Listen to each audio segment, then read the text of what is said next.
はい、天秤座の皆さんこんばんは。アストロカウンセラーのターラです。いつも動画のご視聴ありがとうございます。今回は10月後半のタロットリーディングをさせていただきます。前回3ヶ月分の年末までの星の動きとタロットリーディングと2つ挙げさせていただいたんですが、ああいう期間の長い占いの中でのちょっと短い期間を細かく見てみるっていうのも有意義だと思うので、今回は2週間です。でまた10月15日からね、日食ということで、しかも天秤座さんで起こる日食ということで大事な期間なので見させてください。はい、でちょっとその前にお知らせなんですが、先日お知らせしたカペラノートのご予約いただいた皆さんありがとうございました。こちらは11月の頭から順次発送していきますので、到着までもう少々お待ちください。そして10月20日までにご予約いただいた方の中から抽選で4名様に私の鑑定をプレゼントさせていただくという企画があります。これは誰が当たったかはですね、そのノートが届いた時に一緒に当たりっていうのが入っていたら当たりです。そしてご連絡いただきましたらそこでいつがいいか決めて Zoom でお話ししたいと思います。ご興味ある方はぜひ20日までにお申し込みください。それ以降もいつでもお申し込みいただいても大丈夫ですが、はい、ということで一緒に見ていきましょう。よろしくお願いします。10月後半ですね、夏じゃなくて。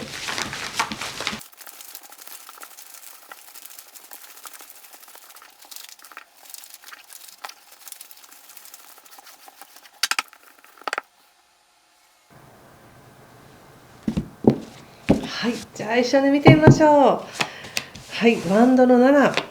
太陽。前回も太陽出ましたよね、確かね。ワールド、すごい。ペンタクス10の逆。はい、ソード5の逆。戦車逆。ワンドページ逆。気をつけることや対策はワンドの8。そしてカップ5。そしてオラクルははい、ワンドキングの逆です。これ今10月15日から10月末までの2週間ですのでね、確か前回のタロットで本当に10月って何か思い切ってやめましょうとか、何か急にいいね区切りがつきますねみたいな感じだったと思うんです。でここで見た時にこうやって太陽やワールドがバーンと出てくると、やはり何か重要なこと、人生の上で重要なことがあったんじゃないかと思うんですね。それはもうとっても嬉しいことかもしれないし、ある人にとっては全然嬉しくないですよっていうことかもしれませんが、でも後から考えたらそれはとっても重要だったなっていうふうに思う出来事だと思うんです。そして今どのように感じていらっしゃるかはそれぞれだとしても、今の天秤座さんの立場は決して悪くないですよっていうふうに言われてます。自分でうまく切り盛りしているし、立場をちゃんとわきまえているみたいな感じもあり、切り盛りしている感じもあり、そんなに変に卑屈になったりとか引いてる感じじゃなくて、ちゃんと自分で何かをやっていこうっていう姿勢がありますよと。でその意識や姿勢や状況に対して周りの人も協力していたりとかして、とても満たされているというか、守られている、応援してくれる人がいるんだなみたいな感じのエネルギーを感じます。なのでとても良かったなって感じですね。一つ、もしかしたらお誕生日いい誕生日だったなっていう方もいらっしゃるかもしれないし、いい区切りがねちょうどつくっていうタイミングがもうあった方もいらっしゃるし、今これからかもしれませんが、はい、やはりまだ何と言っても10月はまだ渦中の中にいるっていう感じがあるので、ちょっと流れが強いですね。でどのように強いかっていうのは本当にそれは人それぞれで、エネルギーを生かしきれる、もう今万全の体力ありますっていう方はもうバーンってうまくいく、突破できるとか打破するっていう風にも使えますし、今までめちゃくちゃ苦労してきたんです、大変だったんですっていう方はこれを機にやっと整うとか落ち着くみたいな風にもできますし、体のこともいろんな生き方、考え方、いろんな面においていい形で、整理できる、修正できる、スタートできるっていうタイミングです。そしてカードで見た時に今この後半になってみると、少しペースを落としていくっていう感じが出てますね。前半の方がもしかしたらすごい強かったのかもしれませんね。そしてそのペースを落とす時ってなんとなく少し寂しさがあるみたいな感じがある時ってあるじゃないですか。わーって盛り上がったかと思ったら今度ちょっとなんとなく寂しいみたいなね。でもそれって例えばですけど、ディズニーランドとかユニバーサル・スタジオとか行って最初わーって興奮して楽しんで、帰りなんかちょっと疲れたねって言いながら終わっちゃったみたいな、そういう寂しさもあるかもしれません。そんな感じなんです。でも十分楽しいんだよねとか、十分満喫しましたよねっていうのを噛み締めてほしいなって感じがしたんです。でここではソードの5の逆ということで、なんか自分がちょっとここまで勢いよくやりすぎて他の人がついてきてないんじゃないかとか、他の人に何かどう思われてるかなってことを気にするかもしれませんが、全然気にしなくていいんですね。でむしろどっちかっていうと、ご自身の中でそういうちょっと盛り上がった感覚がちょっと下がってきてるっていうことをなんていうか、全体像を見る余裕が出てきたっていうだけのことなんです、それはね。はい、でそして、行動も少しだけ抑える感じがあります。というのは、ちょっと見てみようかな、先にカードで。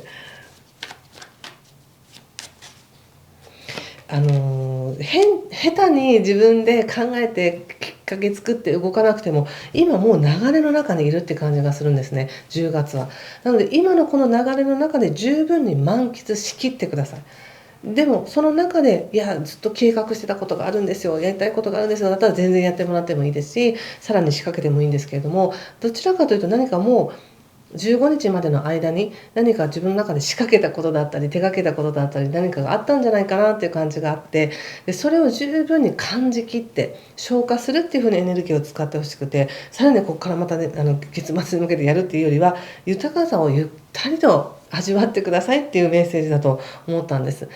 とは言っても別にエネルギーが衰退してるわけでもないし、運が衰退してるわけでもないし、まだ渦中の中なんですよみたいな感じがあるんですね。だからしっかりとなんか自分を見失わずにしっかりと現実を作っていかなきゃいけないんですよっていうふうに言われてるんです。はい、タワーの逆ということで、何かを達成するってことはやっぱり何かが終わるってことじゃないですか。タワーですフルってすごいなって感じですけど、嬉しい喜びですよね。こう達成する、ここまでできたって達成するからこそ何かが終わるっていう形で、今この10月にもうすでに感じてらっしゃることを満喫しきって、そしてしっかりとそれを収めて自分の足でまた一歩進んでいくとか、次はこうするっていうね、確かな道を進んでいくんだよって、その進んでいく一歩っていうのは経験した自分だからこそ確かめながらできることだよっていう形なので、感情的に気分的に少し自分が下がってるなとか落ちてるなっていうのは当たり前のことなのでいいんです。たまには落ちてもいいし、そうやってずっとハッピーっていうよりもね、たまにちょっと元気がないなっていう時があったりしながらでもいいけど、運勢は引き続き流れに乗っているので、しっかりと自分の今感じていることを感じきって収めて、何かを終えて次に行ってくださいねと。で、そんな感じのメッセージだと思いました。ちょっとオラクルのワンドキング逆見てみますね。ワンドキングの逆っていうのはそもそもすごくしっかりした経営者みたいなね感じの人なんですよね。なのでこの10月の末はおそらく、何があったかはそれぞれわからないですけれども、自分が今までやってきたこと、経験したことをふんだんに使って自分の人生を頑張って生き抜いたんじゃないかっていう感じがするんです。でそれが良かったのか悪かったのかはわからないですよね、皆さんそれぞれの感覚だから。だけど十分に自分の力を出せたもしくは出す機会があったんじゃないかなって感じがします。なのでそれを自分の中で収めていく、納得していく、感じていくっていうのが後半のテーマなんだって思ったんです。そして、ソードの2の逆ということで、ソードの2はお月さんが出ているんですよね。はい、そしてまたペンタクスの6も出ているので、多少やっぱり気持ち的に揺れるかもしれませんね。でもそれはね当たり前のことなんですよね。人である以上というかね、一日の中でも揺れるし、1ヶ月の中でもいろいろ気持ちは変わるものなので、そこにあまりとらわれすぎずにいてください。特別に嬉しいことだけを求めすぎて何気ない毎日がつまらないってならないように、何気ない毎日も落ち込んでる日も実は素晴らしい一日なんだっていうことを感じられる確かな一日を過ごしていってほしいなと思いました。はい、ということで、どんな嬉しいことがあったのかね、よかったらコメントで教えていただけると嬉しいです。ということで今回ここまでにしておきます。次回はまた10月の末か11月頭に次の動画をアップしたいと思います。ぜひいい時間をお過ごしください。今回も最後までご視聴ありがとうございました。失礼します。